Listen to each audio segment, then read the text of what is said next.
Good evening, everyone. Hey, you guys are with it more tonight than you were last night. I heard one the first time, and I heard everybody almost tonight. It is good to see each and every one of you here, here for a second night of Bible studies. How many of you enjoyed our Bible study last night? Wasn't that good? I really enjoyed the approach towards Daniel chapter 2 last night. Daniel chapter 2 is a great chapter to look at. And, every time I go through and look at it, I always learn something new and fresh. And isn't that one of the neat things about studying the Bible? That no matter how many times we've read through something, God will reveal something to us fresh and new as we go through this. Do you know how many Daniel chapter 2s have been published since printing became a big thing? There have been something like 6 billion Bibles published. And so 6 billion Daniel chapter 2s have been published as well. And even with so many different people having access to this and reading it, it's so neat that God can inspire us afresh as we read through it and study it again. So this is only night number 2. There's a whole lot more stuff that we're going to get to study together as a group. And I think it's fun when we do this together. Studying by ourselves is a good thing. But it's also really awesome for us to come together and to study corporately as a group and to learn together. And that's one of the benefits of coming together to a series like this. And so I hope that you will continue to enjoy the studies that we go through for the next couple weeks. And tonight we have another great topic. And I hope that you have a Bible close by. If not, there's one in the back of the seat there in front of you, and you can follow along with our study. If you have a Bible at home, a favorite Bible, bring it tomorrow night so you can follow along and you can highlight and underline maybe some of the key texts that we'll be going through and studying. I have several different Bibles that I use. And I always have a pen with me. Some people they're really organized with their highlighting, and there's color-coded highlights and color-coded underlining. Anybody use color-coded stuff when they are studying? A couple of you are very organized. I have a plain old Bic pen, and I try and make a straight line, and hopefully it doesn't slant at the end as I'm listening for the next bit. But if you have a favorite Bible, bring it tomorrow night, and maybe bring your favorite highlighter or your favorite pen, and you'll want to underline some of these things so that you can go back and look at them a little bit later on in your own personal studies. So I hope that you're going to enjoy our study tonight. I want to invite Ty to come up and to kick us off with our study this evening. Thanks so much for being here. Well, good evening, everyone. Good evening. Let me set my trusty timer. Tonight, I'm going to ask you to do something with me that you may or may not want to do. I have a friend who invited me over some time ago, and as I entered the house to just hang out for a little bit, his wife approached me with a platter covered with what she called bite-sized blueberry muffins. She said, "Would you like one?" I said, "Of course. I love blueberries with my muffin so that I can trick myself into thinking it's a health food, you know what I mean? So that the blueberries offset, I won't go into all the details of that, but I took one and I put it in my mouth and I began chewing and I swallowed and ate the blueberry muffin. And she just stood there with the platter looking at me like I had done something strange. She said, "Would you like another one?" I said, "Sure." So I took another one, I inserted it in my mouth, I chewed it up, I swallowed, and again, she just stood there looking at me like I was from a different planet or something. And so I said to her, is there something wrong? And she said, "You took the whole thing and put it in your mouth with one bite." I said, "Didn't you tell me these were bite-sized muffins? Isn't that the language you used? Didn't I hear you say bite-sized?" She said, well, yeah, but no. I said, "Could you show me how it's done?" So she took one of the bite-sized muffins and she took a little bite. She chewed for a while. I think her pinky was sticking out or something. She took another bite, another. It took her 3 bites to eat a bite-sized blueberry muffin. And she was just looking at me with, it was incrimination in her eyes. She was just looking at me like that's the way it's done. And I said, can I have another? And she said yes, and I took one. I inserted the whole thing in my mouth. I chewed it up and I swallowed it. It was a bite-sized blueberry muffin. Now, the reason I tell you that this evening is because I've learned over the years that there are two kinds of people in the world. There are big bite people and there are little bite people. I don't know if you're a big bite person or a little bite person, but I'm going to ask you tonight to take a big bite of data, of information. I'm going to try to make it as easily accessible as possible, and we're going to have it on the screen, most of it, so that we can process at a very high rate. But I'm going to ask you to take in, to assimilate a lot of ideas. Now, in order to get where we're going tonight, we need to take a look at this guy. Well, not him in particular, but anybody with hair like that and confidence has got to have something important to say. This is Malcolm Gladwell. He's incredible. He's written a number of best-selling books, but The Tipping Point is my favorite of all of his books. It is an incredible piece of work. What Malcolm Gladwell is tracing and helping us understand in The Tipping Point is something very fascinating. He describes it like this. He says the tipping point is that magic moment when an idea, a trend, a social behavior crosses, what's that word? A threshold. It crosses a threshold. It tips, spreads like wildfire. So this is a phenomenon that happens in all social structures, and this is something that Gladwell thinks is important. The tipping point concept has implications for all levels of human interaction. Now, he goes on and he says this. He says, look at the world around you. And as you look at the world around you, he says, it may seem like an immovable, implacable place. I mean, we're watching and experiencing the world in real time, and so if you pay close attention, like watching the time, for example, it seems to be pretty changeless. Not a lot seems to be happening from second to second, from moment to moment. But Gladwell says of this illusion that the world is changeless, that it's implacable, that not a lot happens, it's immovable. He says it is not.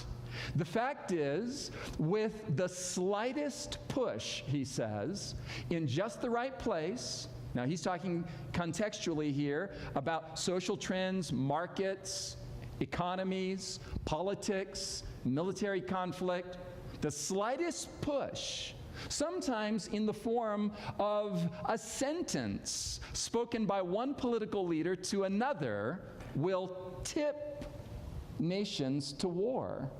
And so he's saying the world is more fragile than we think, and the fact is that any given little push oftentimes can push the world in a direction that had been an accumulated bunch of little effects to produce a big effect. So there are a number of micro tipping point trends that we witness in the world, for example. Some of these are interesting, comical, and cute. These are small, insignificant things that we all witness, like Beatlemania, where people just overnight, with I Want to Hold Your Hand, went absolutely ape mad over a British rock group.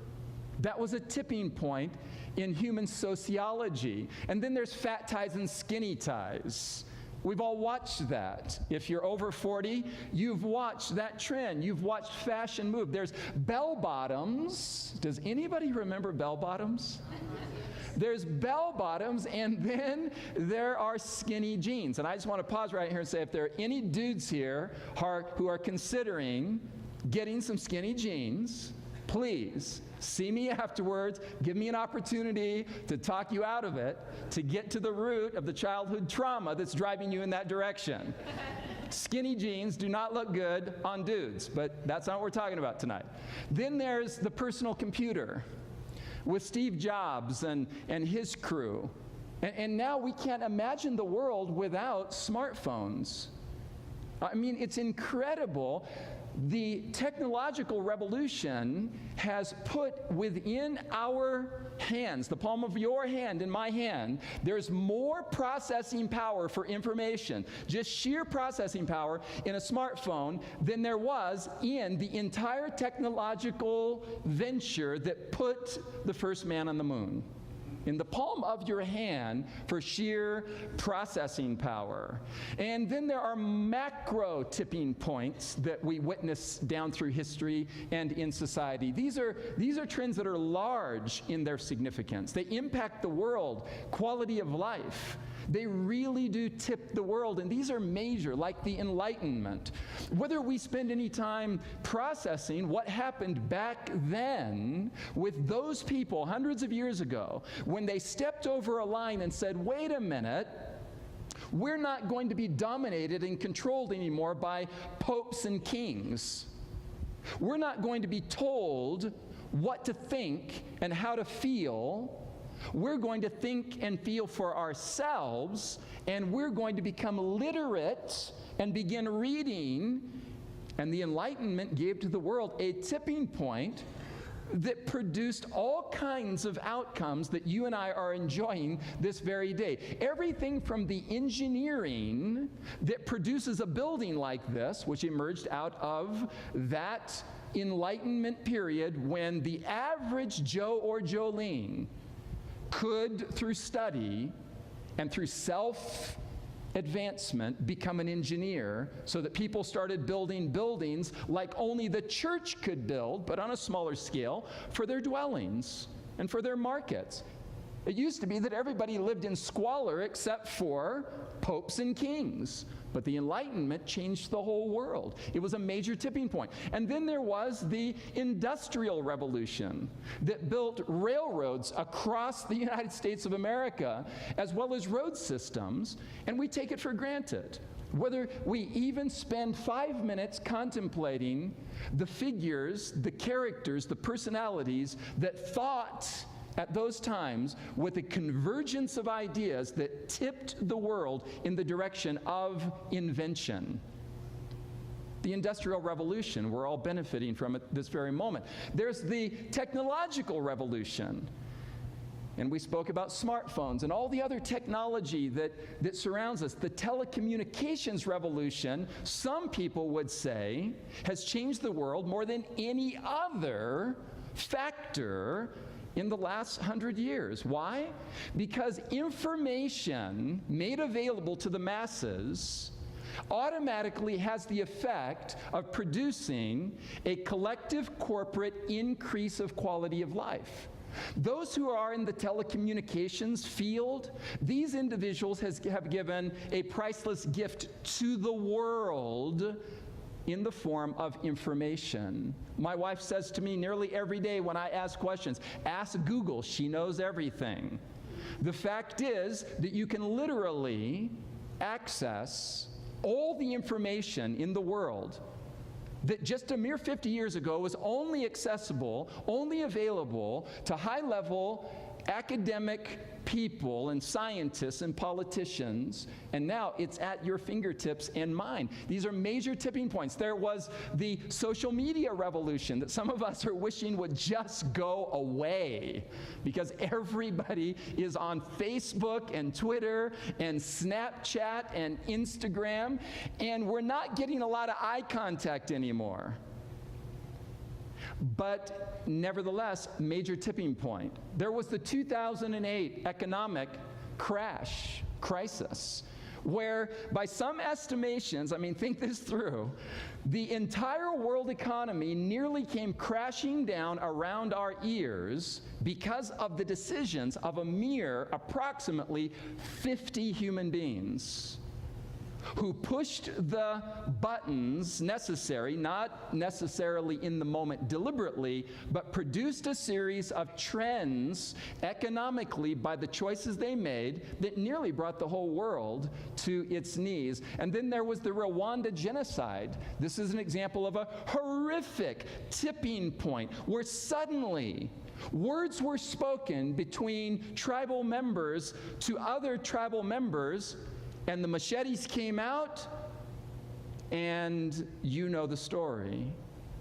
And then there was the Holocaust, which we're all very familiar with, how overnight, because of some economic setback in Germany, a man was able to rise to the front of the political scene and say, we need to make Germany great again. That was not intentional, but somebody just came to the front and said, we need to be on the top again. We need to dominate again. We need to be in control again.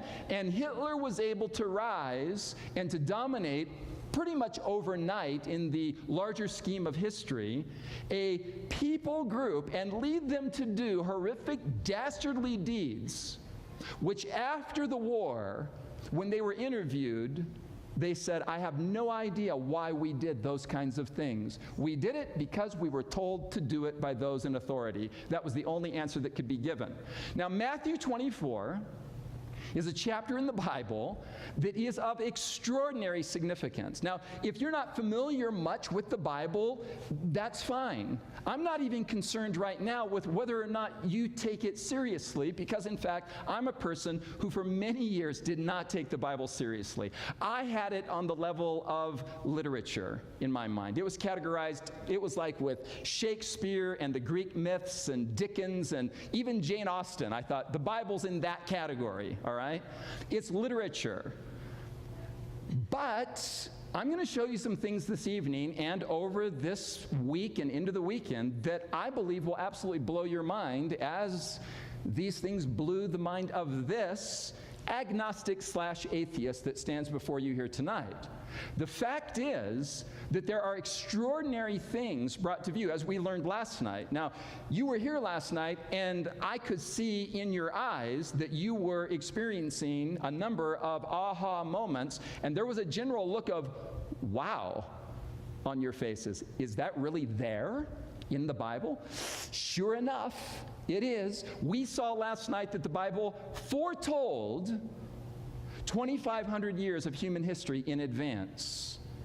And that's with no tendency to conspiracy theories, because I'm a skeptic by nature. That's a bare minimum of the obvious of what we looked at last night, without a stretch. Now, Matthew 24 is another mind-blowing passage of Scripture. I'm just going to read it through with you right now. So we're just going to take in the passage, and then we're going to back up and begin moving through it, and notice that, in fact, Jesus, some 2,000 years ago, saw and foretold the very time in which we live and what we would be experiencing. So let's just read the passage. Now, as he, that's Jesus in the passage, sat on the Mount of Olives, the disciples came to him privately. And they pulled up close with Jesus and they said, hey, tell us, when will these things be? These things are, Jesus had just said, there's going to be some serious stuff going down in human history. He had just said that. And they said, well, tell us, when? He said what, and they want to know when. Are you tracking with me so far? Okay, so Jesus just foretold some crazy stuff that is going to happen, not crazy as in unbelievable. And they said, but tell us, when will these things be? And then they said, what will be the, and what's that word? Say it out loud, because we're trying to learn something tonight. We're in school tonight, okay? What will be the sign of your coming, comma, check this out, and of the end of the world? What will be the sign of your coming and of the end of the world? Now, they asked for a sign, singular, if you're tracking with the grammar here. What will be the sign, singular? And then Jesus proceeds not to give them a sign, singular, but a whole list of signs. We'll just read the passage and we'll notice at least 8 of them. And Jesus answered and said to them, in answer to their question, when and what will be the sign? Take heed, that means listen up. That's old. King James got all involved in giving us this Bible, and we got to interpret some of the way that brother used to talk. Take heed. What Jesus is literally saying here in the Greek, the original language, is he's saying something like, sit up and take notice. Take heed. Listen carefully. Pay attention. That's what the Greek says, all right? Take heed, Jesus says, that no one deceives you. For many will come in my name, claiming to be what exactly? Saying, I am the Christ. And they will deceive many people. So there's a sign. And you will hear of wars and rumors of wars. Now, please follow. Don't sit there like I would be inclined to do and be all skeptical and say, come on, Jesus, really? The sign of the end? Wars and rumors of wars? There's always been war in human history. Can't you do any better than that? Well, that's a good question. And Jesus is about to answer it. Wars and rumors of wars. And he says, see that you're not troubled by what I've said so far, for all these things must come to pass, but the end isn't yet. So wars and rumors of wars, lots of deception, people rising up claiming to be Jesus. Just Google that. There's one guy right now on the planet who has some 300 million followers who all believe he's Jesus. Go figure. It was foretold. See that you're not troubled, for these things must come to pass, but the end is not yet. Then Jesus continues. For not just wars and rumors of wars, but nation will rise against nation, and kingdom against kingdom, and there will be, check this out, famines, pestilences, plural, earthquakes, plural, in various places. And this line is crucial, verse 8. And these, Jesus says, are, notice the language, the beginning of sorrows. Everybody note that language, beginning of sorrows. Pull those words out of the passage right now, tuck them away in your memory, put them in your pocket. We're coming back to those words. They're crucial, and you'll see why. And they will deliver, whoever they are, they will deliver you up to tribulation to kill you, and you will be hated by all nations for my name's sake. And then many will be offended and will betray one another, relational breakdown here, and will hate one another.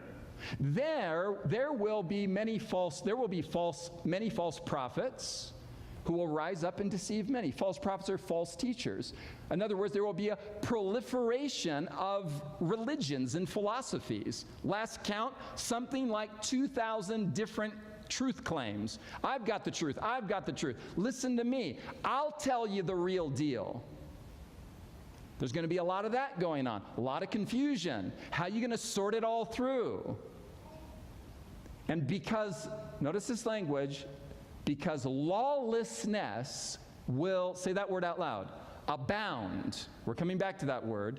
The love of many will grow cold, but he who endures to the end will be saved. That word saved is sozo in the Greek. It's delivered or liberated or protected through this process of all of this mayhem and craziness that's going to go down in the world. And this gospel of the kingdom will be preached in all the world, some kind of global movement here, as a witness to all nations, and then the end will come. Now, what have we noticed here? Let's just summarize so that we're good students here. Let's collect our data. Signs of the end. There are a number of them. We're just going to name 8 of them. Jesus said, number 1, there would be false Christs and false prophets, false teachers, people making a lot of truth claims. There would be wars and rumors of wars that would escalate to the point where big-time nations are rising against nations, not just internal tribal squabbles, but it's going to go to the level of international conflict. There will be famines and pestilences, earthquakes, lawlessness will abound, love will grow cold, and the gospel will be proclaimed on a global scale. So did you collect all those with me? That's all in the passage. Now, you remember I told you to put something in your pocket. Tuck it away in your memory. These things, Jesus says, are the beginning of sorrows. Now, let me show you another Bible version that more closely approximates what the Greek actually says. The New International Version, the scholars here looked at the Greek words and they said, what does that mean? And literally, the Greek language means these are the beginning of birth pains. Okay, let's pause and think this through. Jesus is delineating all these things that are going to go down in human history as signs of the end. And he says, now, these things that I'm telling you, they're going to operate like birth pains. Now, none of the men can answer this question. Don't act like you know more than you do. You know nothing about birth pains, so shut up. Don't even raise your hand. But the women here, they know some things about birth pains. What are the two characteristics of those birth pains when they start? We call them contractions, and they have two characteristics. Women, if you've forgotten, you can Google it. What is it if you remember? There are two characteristics of birth pains. You remember they become more and more intense and more frequent. That's right. They get closer and closer together, and they become more and more intense until you're just like, ah! Now, I was there 3 times. I witnessed the whole thing. My wife has really long fingernails. They were literally driven into my arm and my leg, and she looked into my eyes and she said, "You did this to me!" And I didn't know what to say. I wanted to comfort her, but something in me just shot back. We did it together. We both did this, but she was in pain, and they got more and more frequent, and they became more and more intense. Now, think of the genius of this. Jesus knows that there have been wars down through history. There have been pestilences, which, by the way, what's a pestilence? We don't use that word much anymore. Pestilence means contagious diseases. There's been famines down through history. You think this is all news to Jesus? No, he knows all those kinds of things have been going on down through history. So he tells us, listen, I'm gonna enlighten you. I'm gonna give you the key here to understand what I'm saying. I'm not saying pestilence and famine and war and natural disasters as usual. I'm saying that it's going to spin out of control like birth pangs.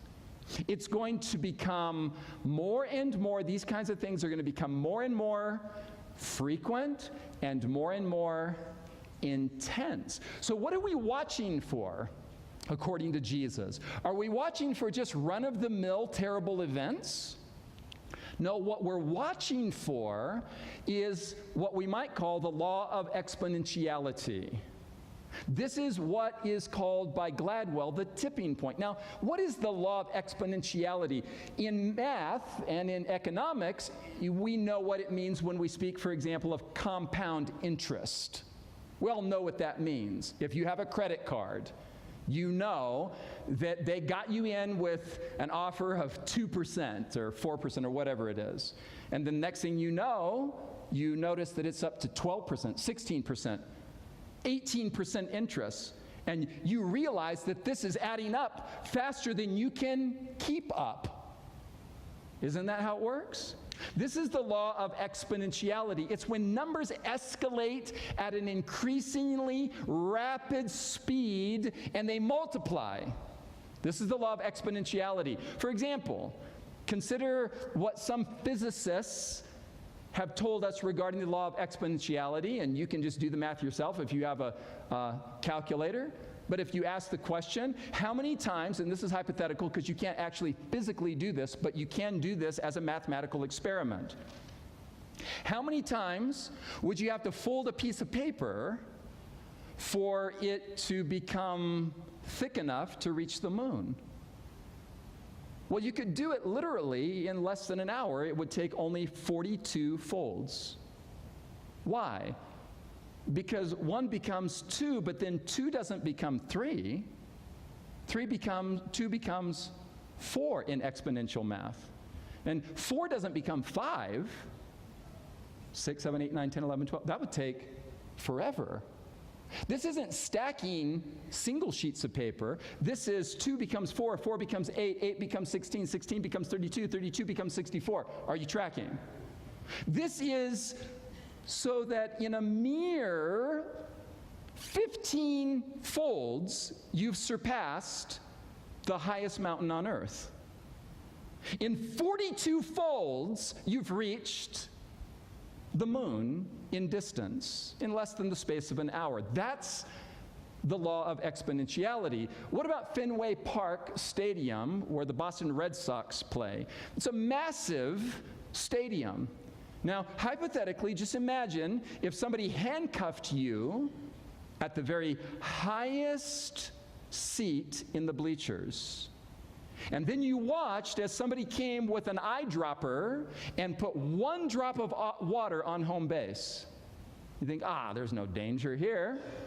And then, by some kind of exponential math, imagine now that there is a process of the 1 becoming 2, the 2 becoming 4, etc.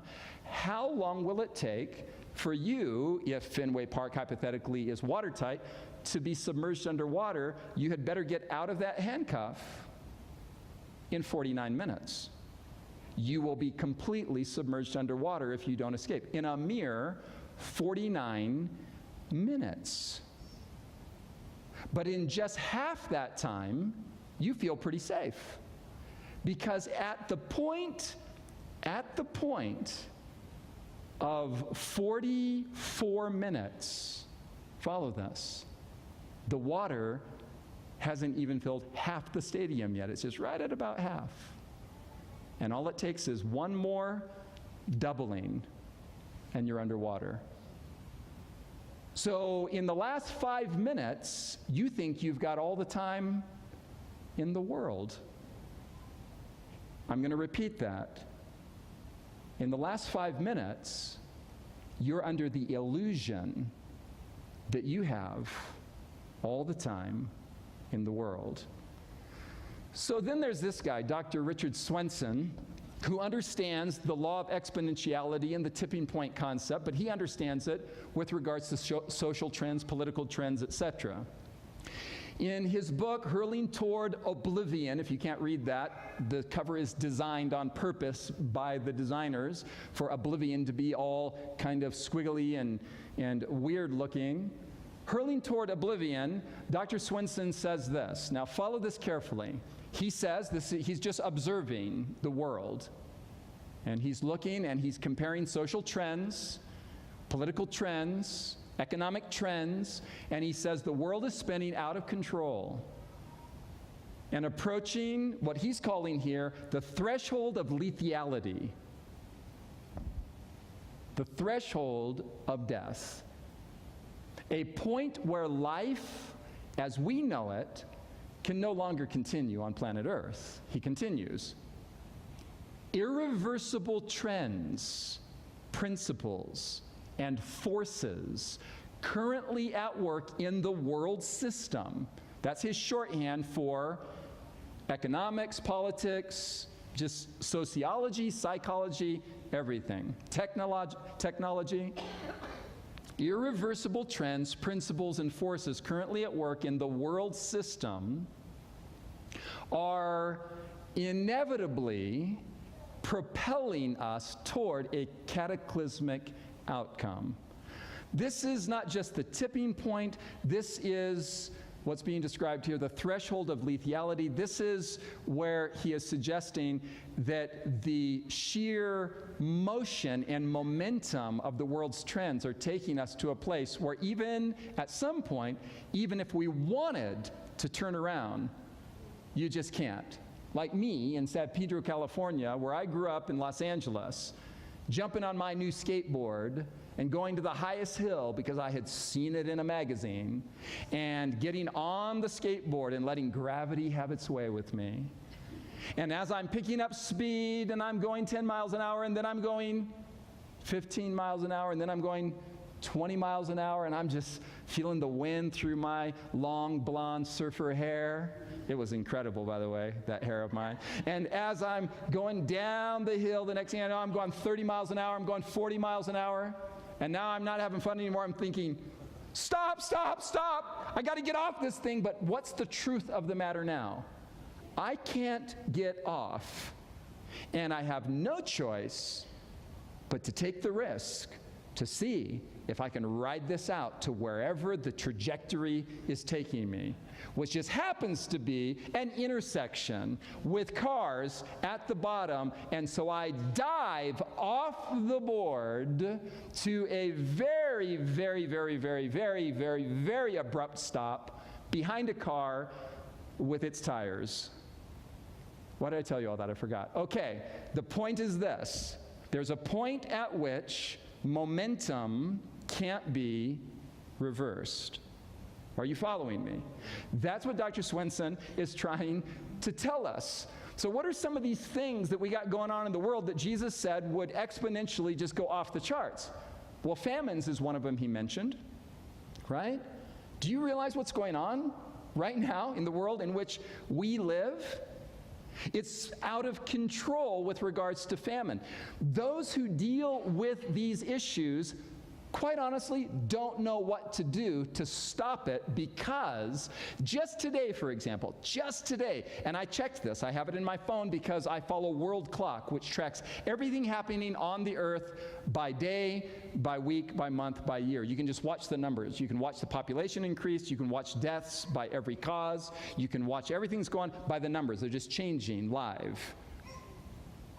And today, just today, there were 200 and I think it was 50,000 new human beings born on the planet, and only 103,000 deaths. You do the math. It is a situation where the food production and supply simply mathematically is not keeping up with the mouths to feed. So what we got going on in the world, as Jesus foretold, right now what we're facing is 1 in 8 people on the planet are in famine. 21,000 people per day, every 24 hours, die of starvation on this planet. Many countries, not a few, do not produce food and are utterly dependent on food being brought in, and the birth rate is surpassing the food production. That's just the situation in which we live. What about pestilences and diseases? Jesus mentioned this. We all know that the number 1 cause of death in the United States is heart disease. Number 2 is cancer, right? This is a disease that is of epidemic proportions right now in the world. 50 years ago, people knew nothing about heart disease. Cancer was an anomaly. These are what we're being told are, there's language for these diseases. They're called lifestyle diseases. Why are they lifestyle diseases?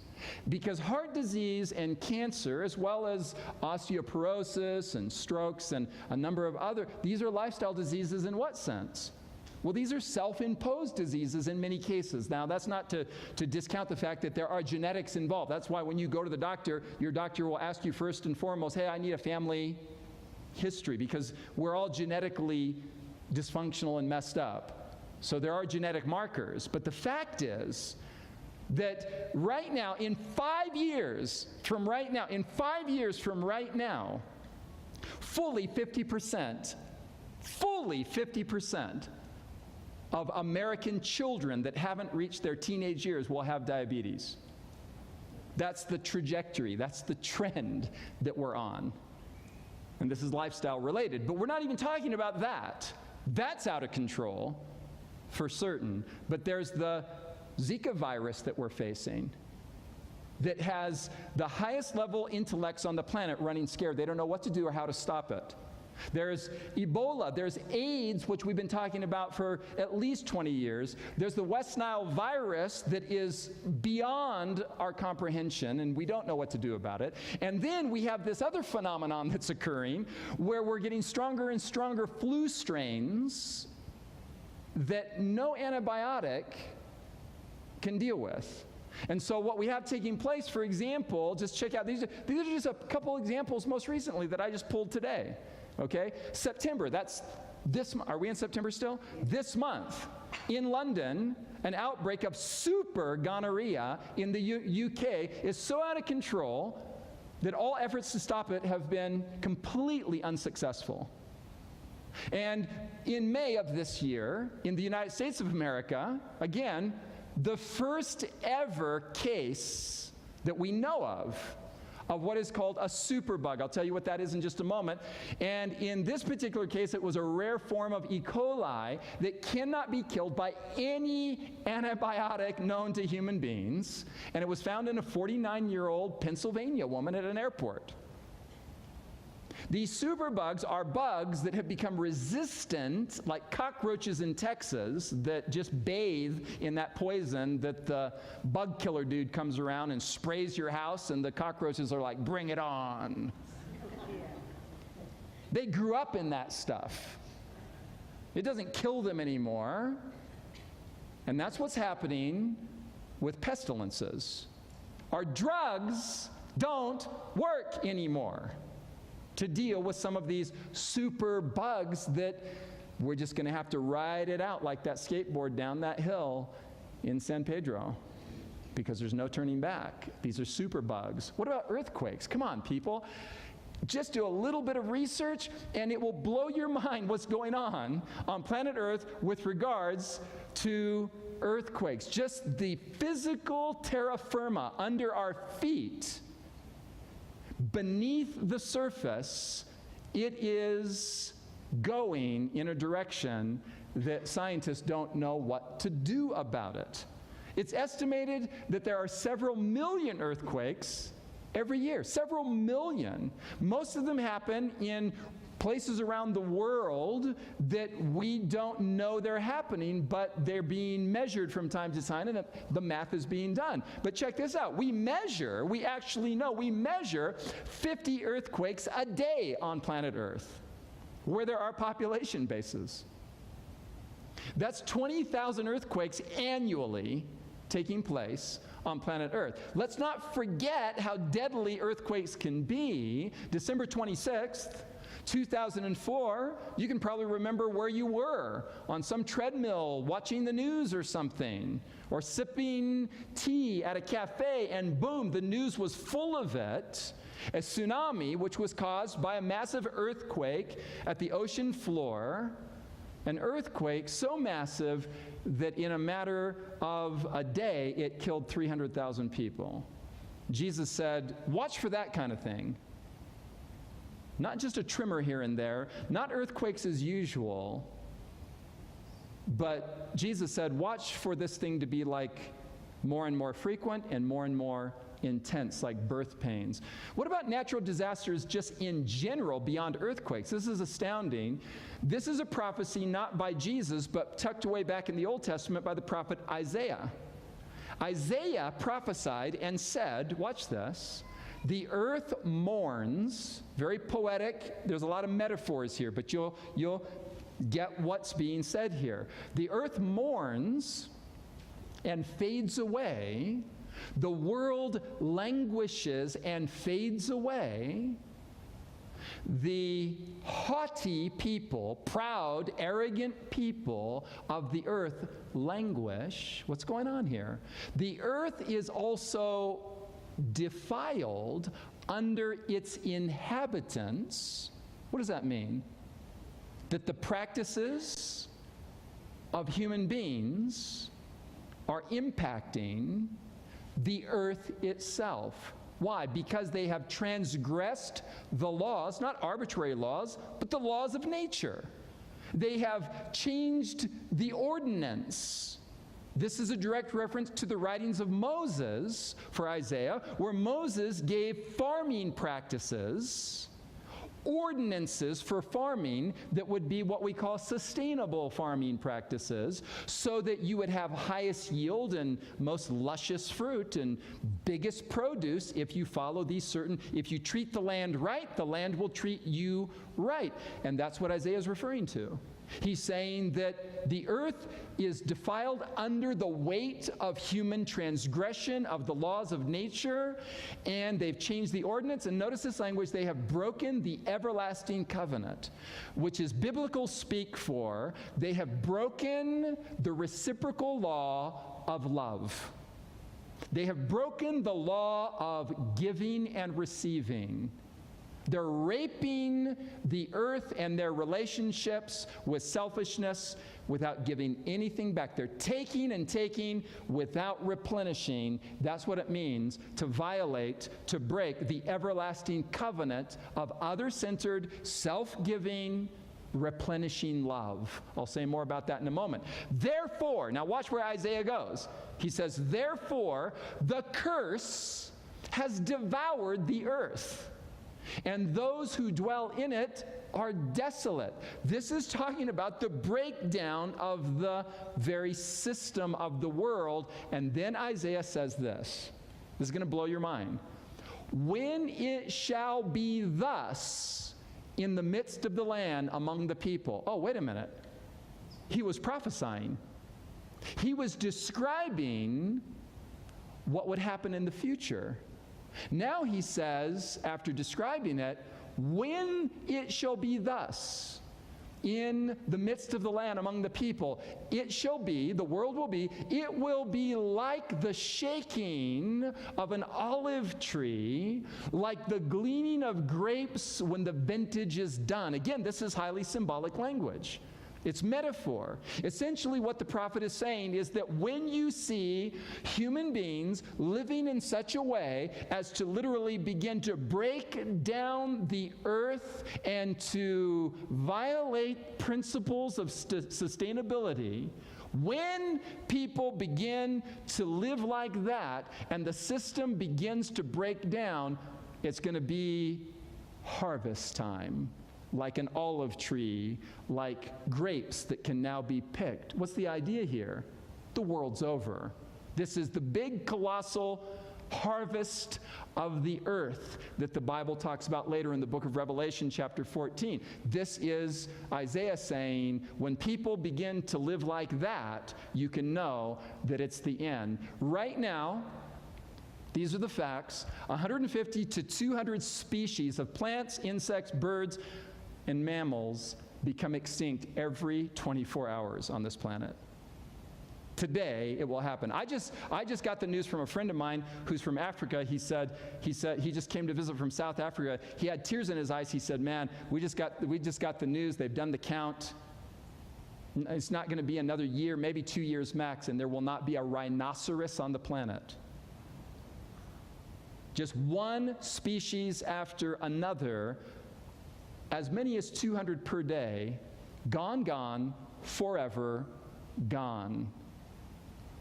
We are now approaching one of these tipping points, and our future is like that of passengers on a small pleasure boat sailing quietly above the Niagara Falls, not knowing that the engines, the system, is about to fail. And we're just going to go straight over. Jesus said there would be wars and rumors of wars and national conflict. Okay, but there's always been war. But do you realize what's going on in the world now with regards to war? I just checked today, I did a check. There are right now in the world, there are 10 major wars underway right now on planet Earth. By the way, the United States is involved in all of them, in one way or another. But there are 10 wars going on the planet right now, and 64 lesser conflicts going on around the world between nations right now, this very day. What part of the United States play in it? I'm not against the United States. I love the 4th of July, not just for the fireworks, but I just really am glad that we are free from the British. I don't know about you, but I feel that in my bones. Okay, so I'm an American. But here are the facts. The United States is the world's largest arms dealer right now, and has been for some time, controlling approximately 31% of the world's weapons markets.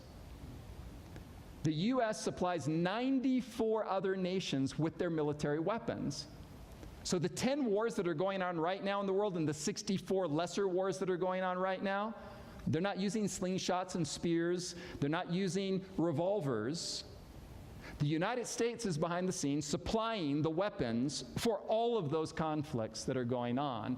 In 2015, the United States sold more than $46 billion worth of weapons to foreign markets.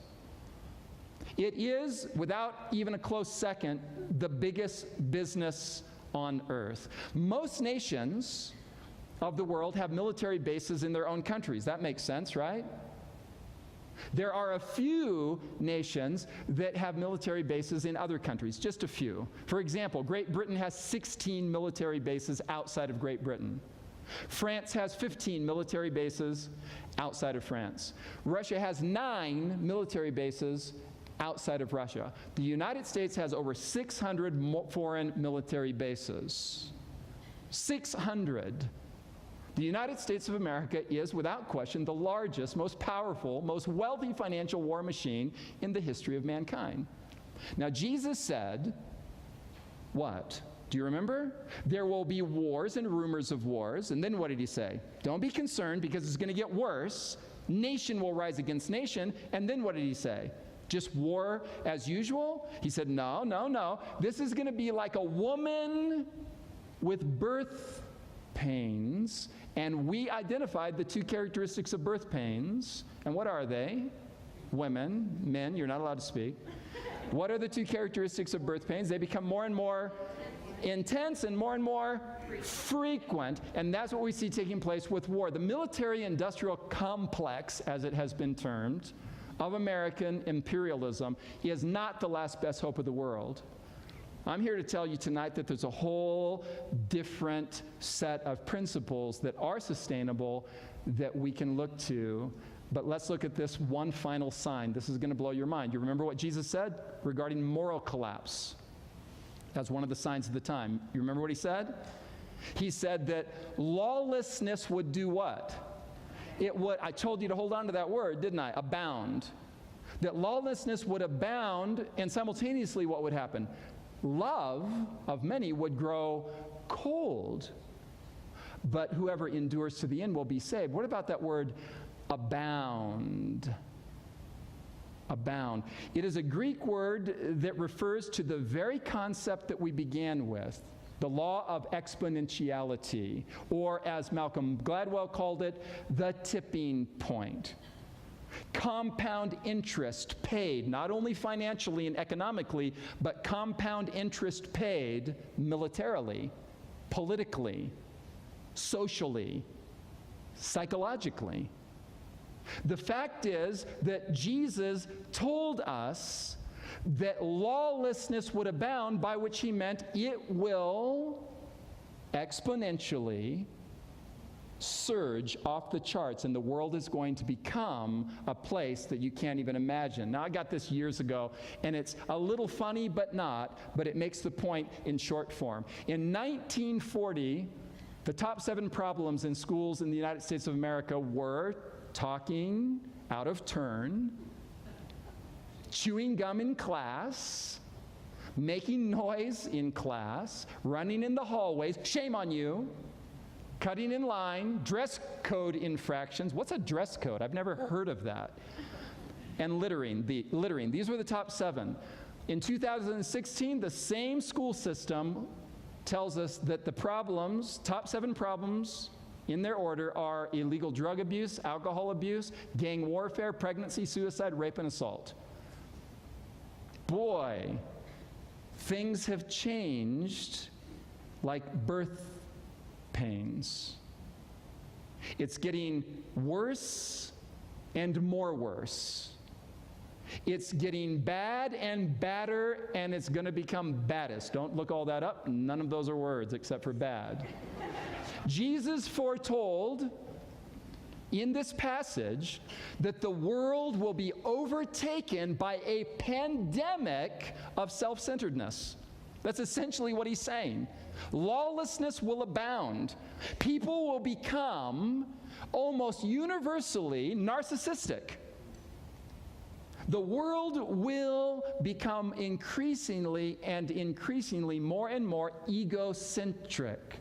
And the self will become the center for each individual. Lead, follow, or get out of the way. I'm coming through. I'm moving to the top. Look out for number one. And who does he happen to be? Me. That's the world Jesus described.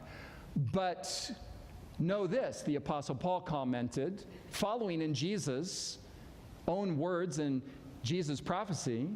Paul said, but know this, that in the last days, perilous times will come. What will make them perilous, Paul? What will make them perilous times? For men will be lovers of who? Themselves, lovers of money, boasters, proud, blasphemers, disobedient to parents, unthankful, unholy, unloving, there it is again, unforgiving, slanderers, without, check this out, without natural affections. We are witnessing in our world an almost universal decline in empathy. People can't feel one another anymore. We can literally witness murder and rape and theft, as I just personally, in New York City for the last week, heard on the news while I was there, with cameras out, people on their cell phones just taking pictures of people being mugged and brutalized so they can upload it to their social media because they got the photo, they got the footage, rather than intervening to protect and deliver the person being accosted. Empathy is being drained out of humanity faster than it can be replenished. The fact is, people are becoming lovers of self more than lovers of God. Haughty, lovers of pleasure more than lovers of God. Having a form of godliness but denying the power thereof. I'm just going to comment on this ever so briefly. Lovers of pleasure more than lovers of God, while having a form of godliness and denying the power thereof. Last polls show that the United States of America still regards itself as a Christian nation, with 70% of the population professing godliness. I believe in God, I believe in Jesus. You've got everybody from Madonna to Lady Gaga thanking Jesus for the awards they're receiving for their licentious music videos and lyrics. The whole thing has gone so far south that we hardly know anymore where moral true north is, because everything has become normal by practice in front of our eyes. Because through familiarity with anything, or if you add a little bit of comedy to it, everything becomes acceptable. So this is the world in which we live. Moral decay. You've got people, and this is not a criticism of any of these people, they just happen to be vocal about their worldviews. You've got Scarlett Johansson, you've got Will Smith and Jada Pinkett Smith, you've got Ethan Hawke, you've got Shailene Woodley, is that her name? These are all individuals that are very prominent in our world right now, and they are very vocal regarding their worldview. It's a new worldview, and they regard themselves as sexual omnivores. I'll just pause right there so you can think about the language and figure out what that means. Got it? No? Okay, don't try to get it. Okay, so you've got Dr. Christopher Ryan, for example, in one of the most popular TED Talks that's ever been delivered. The thing has been watched over and over again. He is the author of a book, Sex at Dawn. This book and his TED Talk lecture basically is saying that based on evolutionary theory, human beings are not monogamous creatures. So don't expect your husband to be faithful. Don't expect your wife to be faithful. Ain't gonna happen. And you shouldn't be bummed about it either, because we're just made in such a way that it is inevitable that we will violate our vows. Because in fact, Dr. Ryan tells us we shouldn't be making any vows. That is a social and cultural construct, this idea of vows.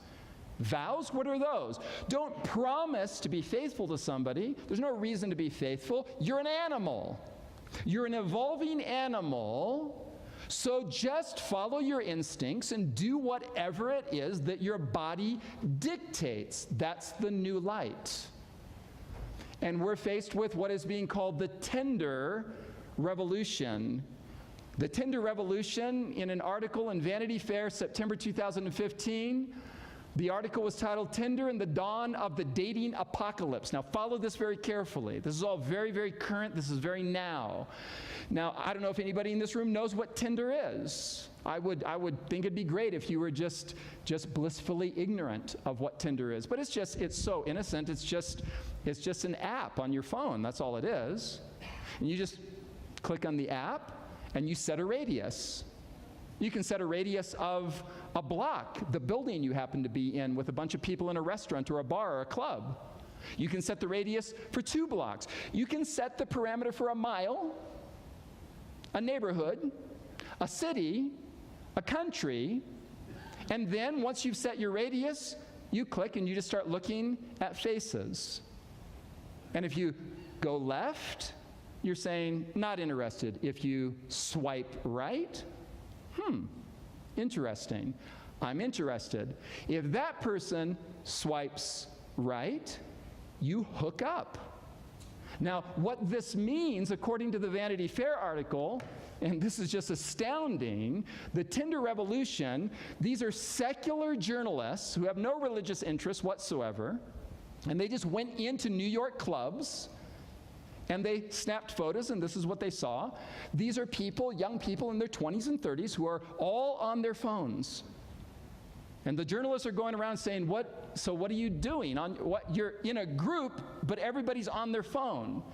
And they're all on Tinder. Swiping left, swiping right. And why are they doing this? Well, as the article tells us, everyone is drinking and peering into their screens and swiping on the faces of strangers that they may have sex with later that evening. Or not, if you just swipe left. Sex has become so easy that I can go to my phone right now, and no doubt I can find somebody to have sex with this evening, probably before midnight. Quote unquote, from one of the guys in the club. There is no dating. There's no relationships, says Amanda, one of the girls in the club in New York. They're rare. What? Relationships, dating, it's rare. You can have a fling that could go like 7 or 8 months, and you could even actually have someone be your boyfriend. You could call him your boyfriend. You're just hooking up. Hooking up is a lot easier, though. This is her point. No one gets what? Hurt. Well, she pauses. Amanda does. No one gets hurt on the surface.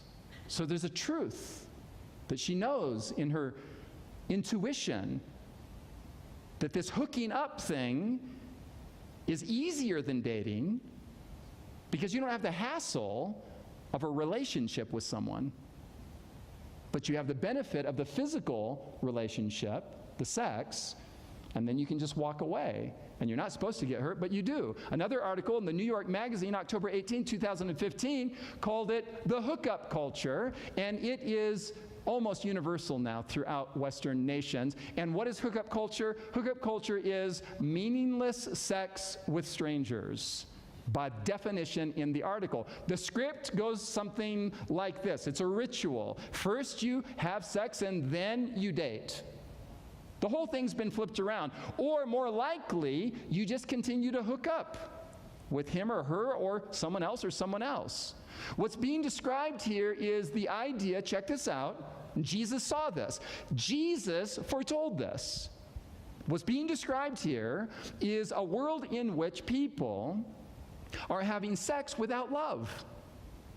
You don't have to hassle with the potential of getting hurt. So Jesus said, look for it. It's going to happen.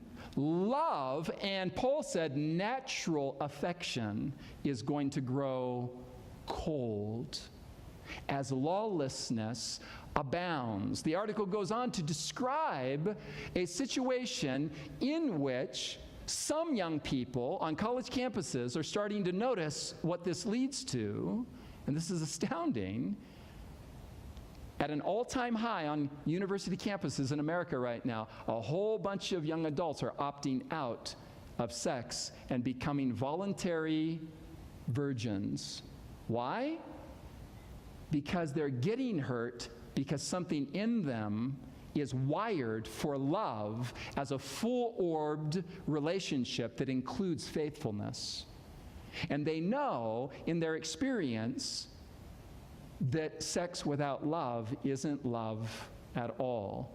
So the sexual freedom revolution is backfiring in the worst way imaginable. It's killing the human capacity for the emotional dimension of love.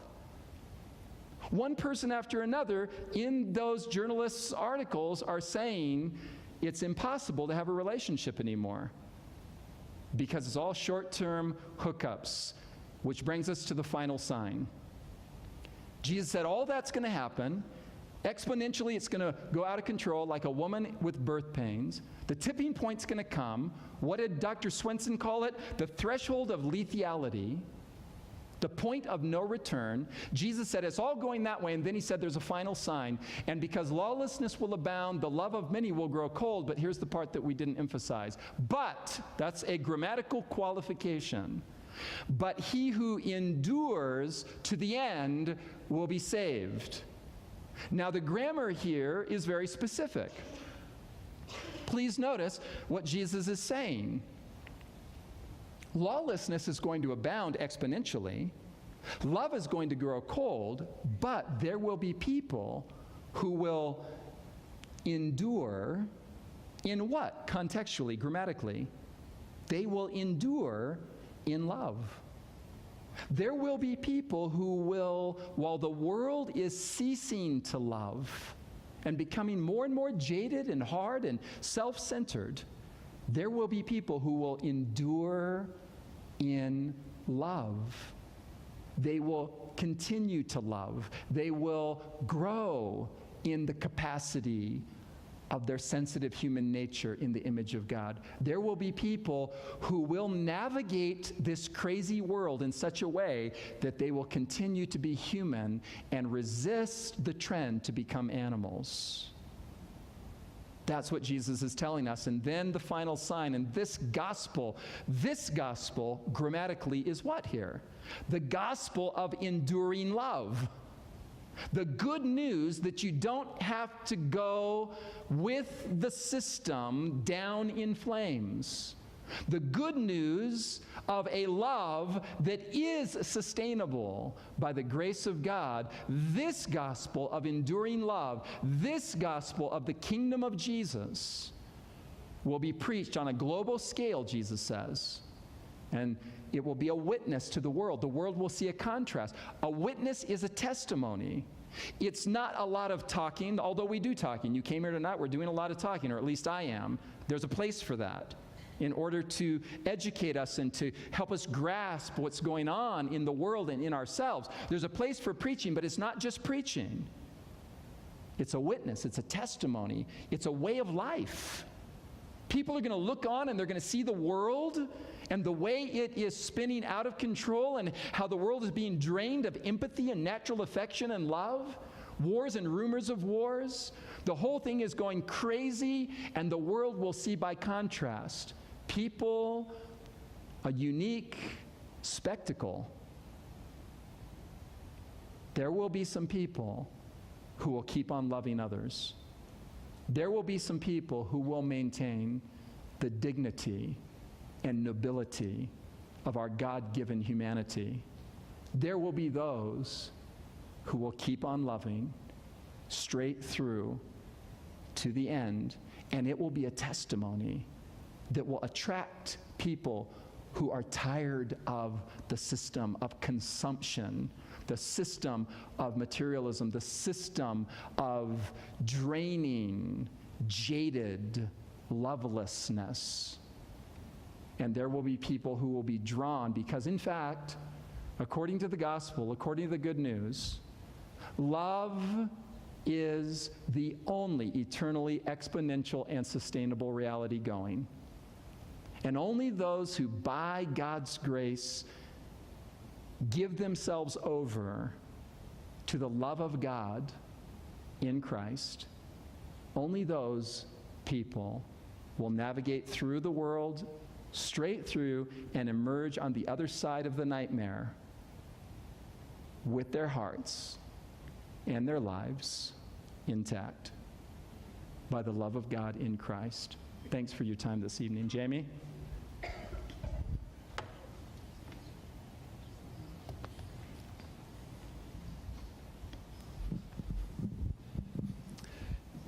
It's awesome to see how much God loves us by what he shares with us down through the corridors of time, isn't it? When I read through these different texts and I hear and we study these things together, the biggest thing that I see over and over is that God loves us so much, that he wanted to give us a heads up as to what we were going to be looking for. We're going to be looking at some more really interesting topics coming up. Tomorrow night is a topic that you don't want to miss. There are things in the Bible that are, we probably shouldn't have favorites, but I have favorites. There are some favorite chapters in the Bible, and tomorrow night we're going to be looking at one of my favorites, and it's going to be a really, really interesting study. So I want to be sure to invite you to come back here tomorrow night at 6:30. Then looking forward in our schedule and our studies, so Friday night 6:30, Saturday morning we'll be studying at 10 o'clock and 11:15 a.m. So that will be the one difference in our regular 6:30 in the evening meetings. So Saturday morning, 10 o'clock and 11:15. Then Sunday, we will be going back to 6:30 p.m. right here. Then we will have Monday and Tuesday off, and then we'll be going back in and continuing on studying next Wednesday as well. So just to give you a little bit of a heads up as to the schedule for some of our future Bible studies, that is what they will look like. So we will jump into more studies tomorrow night, 6:30. Please bring your Bible and a pen to underline with. And a friend. And bring a friend to come and join. Or an enemy. or an enemy, or says. A teenager. If you enjoy these things, I'm sure you might know somebody who would enjoy them as well. And so bring somebody along that you think would enjoy them. Again, tomorrow night's going to be a great topic, and you're not going to want to miss that. We have some refreshments for you in the back. Please stay around for a little bit. Introduce yourself to someone that you don't know and make a new friend. We'll see you tomorrow night at 6:30. God bless and have a good evening.